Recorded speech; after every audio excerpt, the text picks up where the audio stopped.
I guess I'll just open it up. It's a really exciting day to welcome Rui and his family to the Lakers.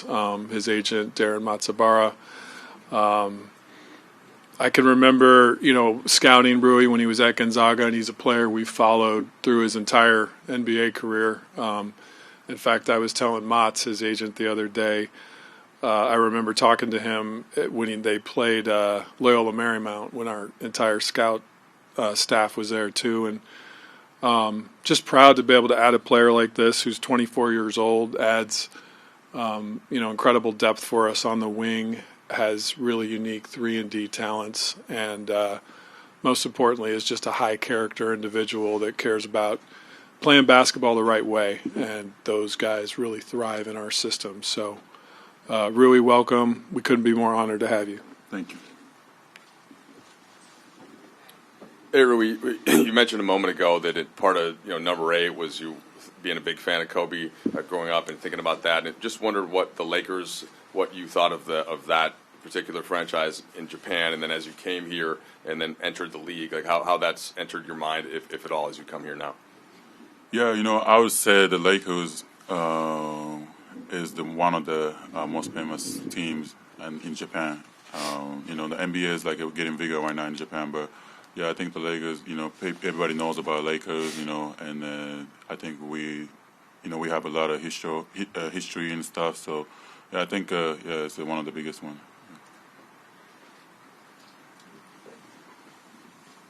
Rui, how do you look at this opportunity, joining a team that's fighting to get into the postseason, but certainly a bunch of veterans that believe if they can get in there, they can make some noise?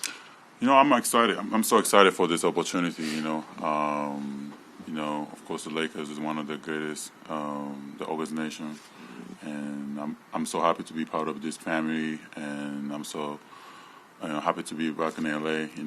It's so funny that when I was in college, I came here for college games and stuff, and I was joking around about, this is gonna be my home, and it's really happening right now. So yeah, I'm so happy, and yeah, I'm so excited for it. Yeah. Rob, can you share with us anything kind of how this came together over the last couple of days?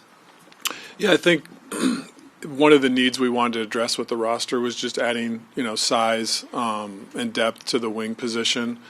And, of course, this is the time of year with the trade deadline a couple weeks away where we're canvassing the league on ways to get better.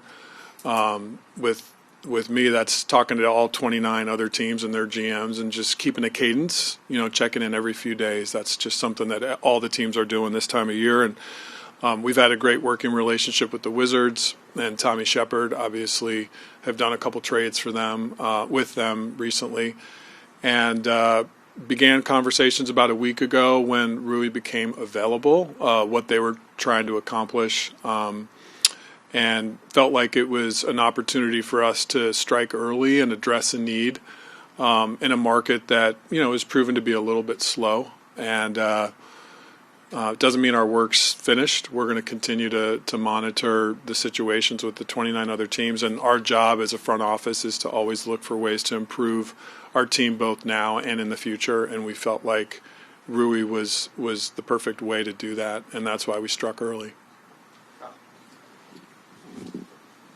Rui, you have a lot of former teammates here, and Russ and Thomas and Troy. How do you think that might translate to helping you get your fit in sort of in the locker room, but also a style that you can get a sense for on the court quickly? Like you say, I played with Russ, Troy, and the TB. I played TB for with 2 years or something. So, and I played Russ for 1 year. But I learned a lot of things from him that year, and he helped me a lot for my games and stuff. So, yeah, I'm so excited to be back with those guys and play with playing here. I kind of, we already have a chemistry, so I think it's going to be great to back with these guys and play for Lakers. And also for Rob, the team I believe has a winning record since AD got hurt. How has the competitiveness of the group since AD's been out with injury affected the front office's approach to the deadline, and has their competitiveness maybe made it feel more urgent to make some moves? Yeah, I think we talked about this when we hired Darvin Ham. We felt like one of the qualities in him that was resounding was just his competitive nature, and I think all teams to some extent take on the characteristics of their leader, and that's just been an absolute for Darvin with all the players this year is being competitive and playing hard. I think our last game against Portland was an example of that. As LeBron said in the postgame, we're not a team that dies or quits. We were down big at halftime, and Pat Bev and Dennis lead the charge with the competitive spirit with their defense, and that's the nature of this group. And it's expected by Darvin and us that we're competitive every night. And I think one of the things with Rui is, if you look at the Gonzaga program and with the Wizards, as I started by saying, he plays the game the right way. And I think when he jumps into this kind of flow of super competitive guys that are playing aggressively and physically every night, it's going to bring also another level out of him. And having leaders like LeBron and AD and Russ, I think the team starts to take on the identity. And what we've seen in LeBron with his leadership and hard play, over the last few weeks, getting Player of the Week twice, is like he said in the post-game interviews, he's doing his job too, and making sure this whole team plays as hard as he does every night.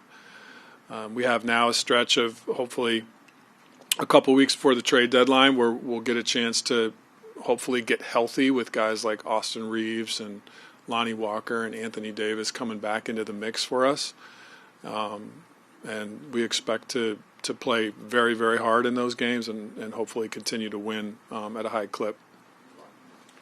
For Rui, how do you see your skill set fitting in the front court, particularly around LeBron and AD, and kind of just how you three can mesh as a front line?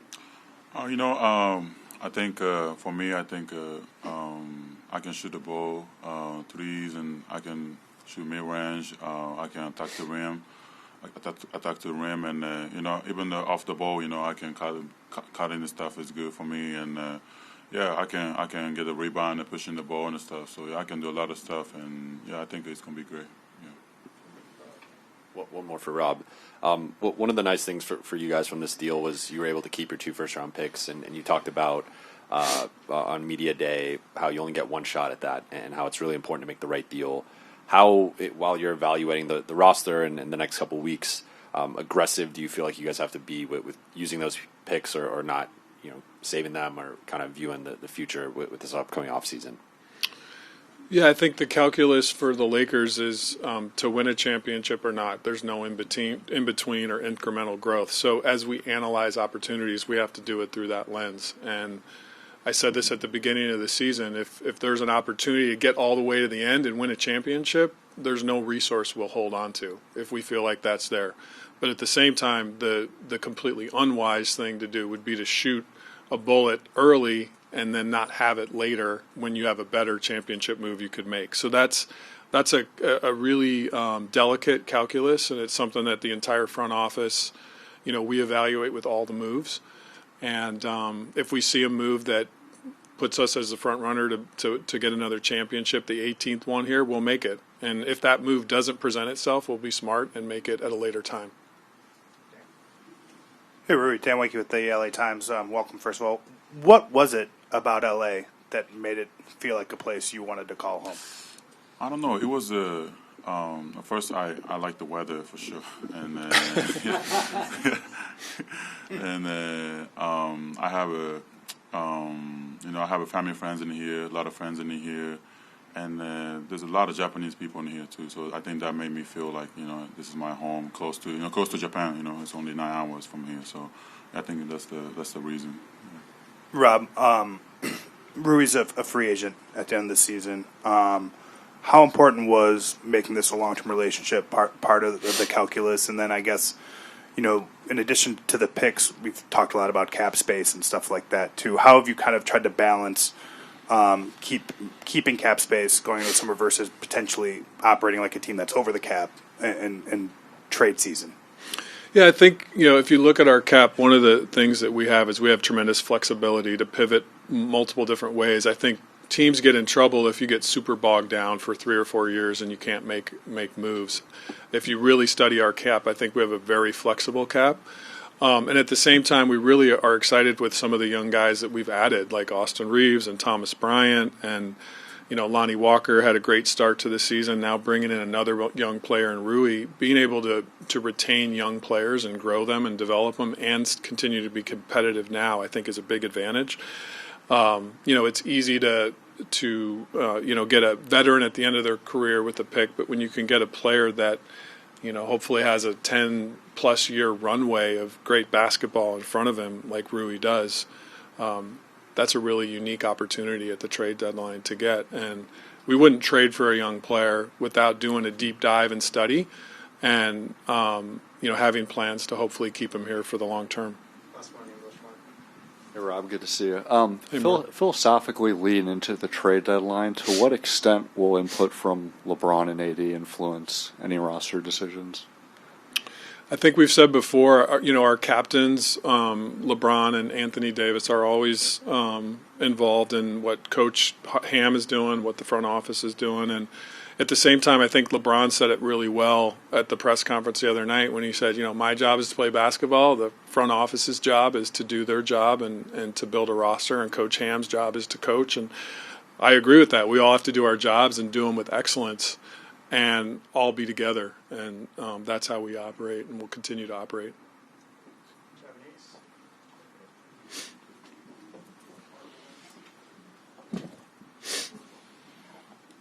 Hello. 今日レイカーズのここのアリーナ、今まで大学も含め何度も来たことがあると思うんですけれども、今日レイカーズのメンバーとしてここに入ってきてどのように感じましたか？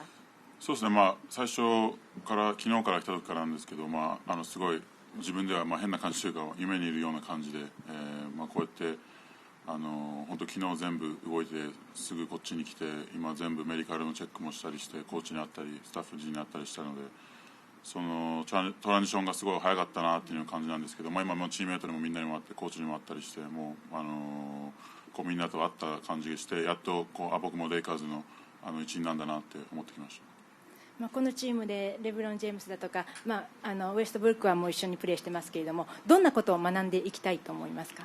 そうですね、今言った通り、レブロン、ラッセル、AD はやっぱり今NBA でもトップ5のトップ3の選手が一つのチームにいるということで、僕もすごいそのチームに加われることはすごい楽しみにしてますし、いろんなことを学びたいなと思いますし、やっぱりここの目標はやっぱチャンピオンシップを取ることなので、そういうのにもそういうメンタリティーもしっかりと学んでいきたいなと思います。先ほど英語でゴンザガの時に来られてホームになるんじゃないかということをおっしゃられてましたけれども、もう一度それを日本語で教えていただけますか、その状況。そうですね、ゴンザガ時によくLA の試合で来てたんですけど、そういう時にLA チームメートに僕が LA がホームになるんじゃないかってそういうふうにいつも言ってたので、こうやって今 LA レイカーズにトレードされて LA がホームになるってことはすごい嬉しいですし、すごい楽しみです。読売新聞の帯津と言います。ウィザーズと大学でやってきたことで、ここで見せたいプレーというかですね、通用できる武器というか、それをお願いします。そうですね、僕はオフェンスの部分でいろんなことができるので、スリーポイントそうですし、ミッドレンジもそうですし、ゴールのアタックもできますし、オフェンスをリバウンドを取ってそのまま速攻に持っていけるということで、そういういろんなことができるというところをここでも生かしていきたいな、アグレッシブにやっていきたいなと思います。